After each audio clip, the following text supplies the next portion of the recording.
Let's go, everybody!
Let's start this. Let's bring the house to order, guys, yeah? But now we need to camera bambi zili tula be mabeka. Zili live. Zili camera zili live ko TV. So today no call, yeah? Tugenda ke mabeka wa be katini. Ola sembele ko maso katini. Sembele ko maso abateke mabeka. Let's do this in 1 minute. Let's do this. All right. Tuganyo kukiriziganya. Tuganyo kukiriziganya. Badesa watu kubovu tugula. Wanachawali wakabi tewali atari wakabi. Fena tuliba akabi. Mulo. Hey. Straight up. So msembele ko maso, bali wasembele ke mabeka. Bali msembele wane mabeka. Basembele mabeka eh. Straight up.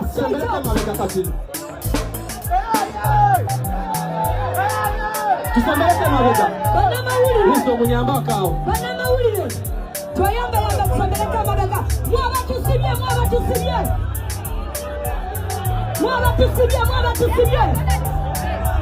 Bali live bagire.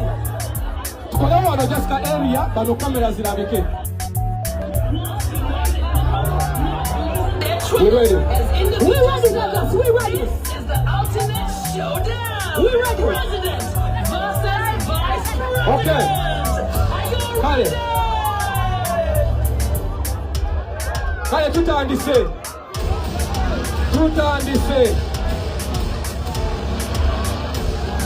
Fully ready. We ready, Douglas. We ready. Okay.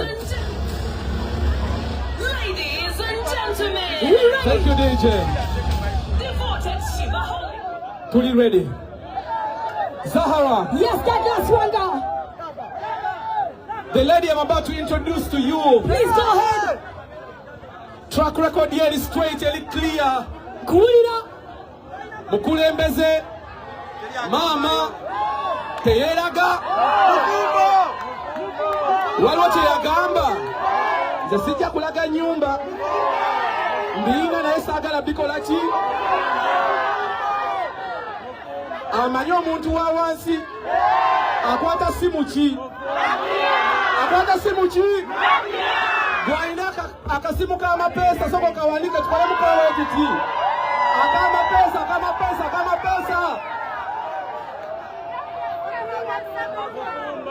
Watuuka ku stage. Asabula akola ki? Asabula. Tebamuyita kabaka kubanga yakyewa bwewi. Dala ye chi. Ladies and gentlemen, it is the king herself. Put some respect on her name.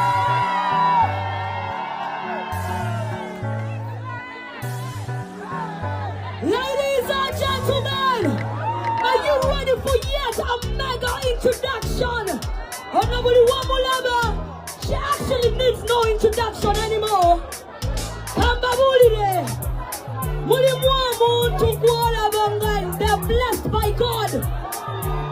Shiba is a blessing by God. Mulimu omuntu gw'olaba, wallet. Mulimu omuntu gw'olaba nga yakwatibwako amanyi ga Katonda. Mwana muwala Shiba is a brand ambassador of Victoria University and so many other companies, by the way. Shiba Karoji is an entrepreneur kusante yiyengeze omukati. Shiba Karoji yesimira sante kusante sayo. Shiba Karoji yakula yato unaka business. Shiba Karoji is an award winner. Shiba Karoji is the first female artist to own a record label in Uganda. Ladies and gentlemen, give it up for the queen herself, Shiba.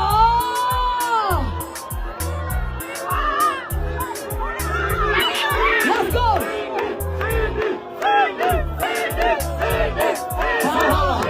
What did that do? Kashikanika bibuzo. Shiba.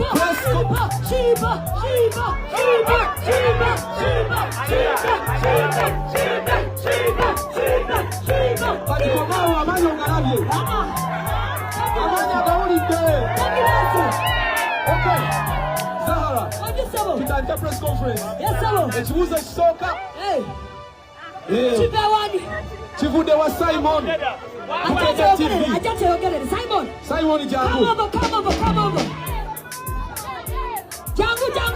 Press conference ya bulijjo. Beera wano. Yimirira wano. Come over. Energy! Kaya, come over. Njagala kuwulira maanyi nti energy! Come over. Nampisa Simon munene w'omukibuga nga kubukedde ekibuuzo kigenda wa Cindy. Shiba biki byogezaako okutegeeza? We are live on TV. Laba akagambo k'otaddaawo. What identifies you? Ate ka university kutegese eraga nti muganda wange tulina tetugezaako okwongera kubyenzikiriza. Kutiitizibwa ki? Empisa z'abagole! Kigambo kibyalaga live on TV. Empisa z'alagawa. Nga talina abantu bangi abamwegomba. Omutiitizibwa ki? Akazindaalo kagenda wa. Tumuuzizza. Tumanya nti muddamu mwagala kukoya kwini. Kozesa kuno. Kati ye gwe kwini. Wene alina amwogerera gwe. Nenda ssebo. Tuddemu ekibuuzo ekyo. Simon, tetuli mu kanisa. Kwenda tuli mu kanisa. Tuli mu kanisa. Kuno twese balagako mwana. Oyagala ogende mu kanisa.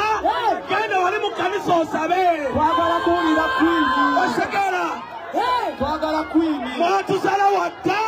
Kati bate etuuse. Sagala mwekwase. Mutanse kati osoma ebigambo byaffe. Olwekira nga musoma byayambadde. Olwekira nga mugamba lwakyetadeko kalibindi. Kaye tuwulirize. Basajjama mulwadde ki? Twase wano ku lwa bato. Mwagisabe etuuse hituhi. Twagala kuwulira kwini. Byonna obyogedde. Twagala ani? Twase kusoma. Muyimbi gwe baagala. Kale kisirikire tuwulirize. Njagala mbuuze ekibuuzo kimu abali ku nsawo yange. Kuliko ekigambo ky'otasoma ku ssimu yo. Kuliko ekigambo nga gwe gusoose okukiraba. Abasinze mutudde waneeno naye ebibi bye mutuddeko bingi naye muli ku nsawo. Muve ku nsawo muddeeyo ku bikolwa byammwe. Thank you. Wabale. Let's go. Buuza ekibuuzo ekyokubiri. Njagala okubuuza saidi yammwe Cindy owulikika otya kale olaba otya ng'ogenda kwaŋŋanga omuntu ng'emyaka 12 egiyise buli mwaka aleta hit to hit. Owulira otya bagamba tusobola okuba nga tuli wano ku pato nga tuli mu kwekoza. Owulira otya ng'ogenda potolinga omuntu nga yenanyini maata e Uganda, yenanyini mayumba, yenanyini kunyirira, yepiyaza wa Afrika. Owulira otya bagamba njagala owulire empulira yo Simbi. Bagamba owulira otya kubanga kino ndabanga opportunity award winner. Owulira otya? Awulidde. Tunaddamu. Okay, addamu. Nsaba kuddamu ekibuuzo kimu. Byonna byakola bimuli okwogerako akaseera kano nabikola dda. Danyo kumanya nabikola dda sikyetaaga kwewaana. Osegera sikyetaaga. Ekiri wano ekyolwaliro battle ya music njagala mujjukire. Tuli bayimbi si kyekyo. Wano ba wali wazimba amayumba akole ki? Ayogera azimbe abantu bajje bamubuking azimbe ki? Azimbe amayumba. Naye leero twogera ku ki? Kintu kya music ate kati ekyo kyo talina wankwatirako. Osegera. That's it. So coming back to answer you. Ndi mukakamu nnyo nga bw'okiwulira. Sirina pressure, sirina kintawaanya ndi wakabinyo. Kakati omanye ebyaffe tebiggwayo. Omanye omuntu gwe bayita Queen, bakwini baboogerera bwogerezi babafumbirira bufumbirisi. Ekibuuzo kyange bw'oba wabikola dda n'ofunamu ki? Kubanga kati kiri simanyi lwaki takizeemu Wisdom.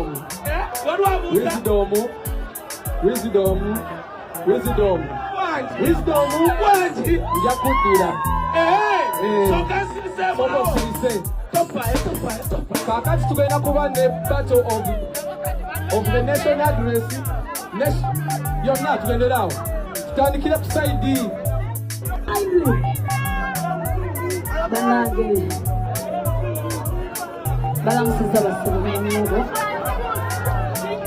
Shibaholics we muli. Shibaholics we muli.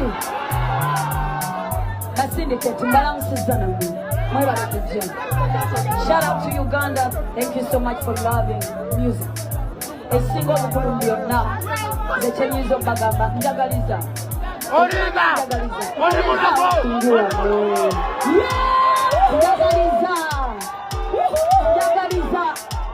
Zendi feminist man. Ono muchala aludde nga tafuna attention yeno.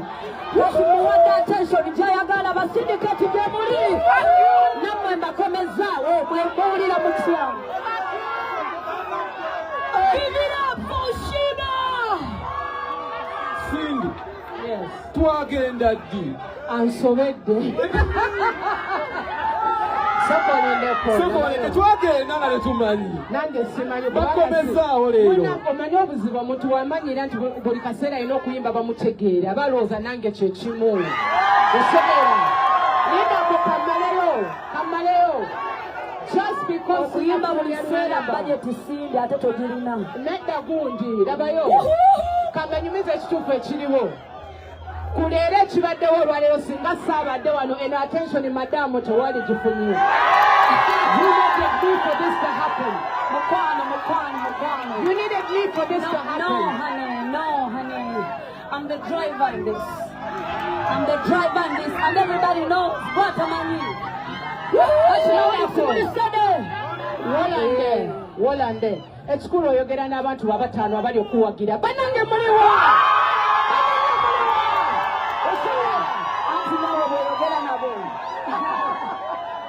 You're still talking to your fans, so I'm talking to mine.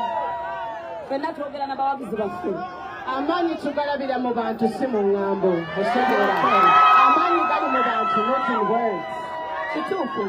era kyobola b'emyaka 10 abantu bansapootinze nga bakolerabira baaba abataano bebo bebamezezaawo emyaka 10 ne concerts 3 eziri successful munange zonna tuzigatte kubanga nakuba logoge gatta show zonna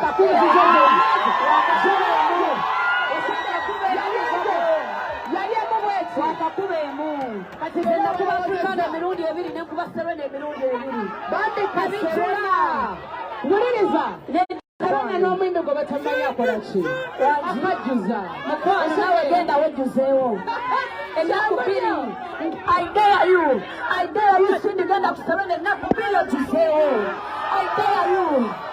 I dare you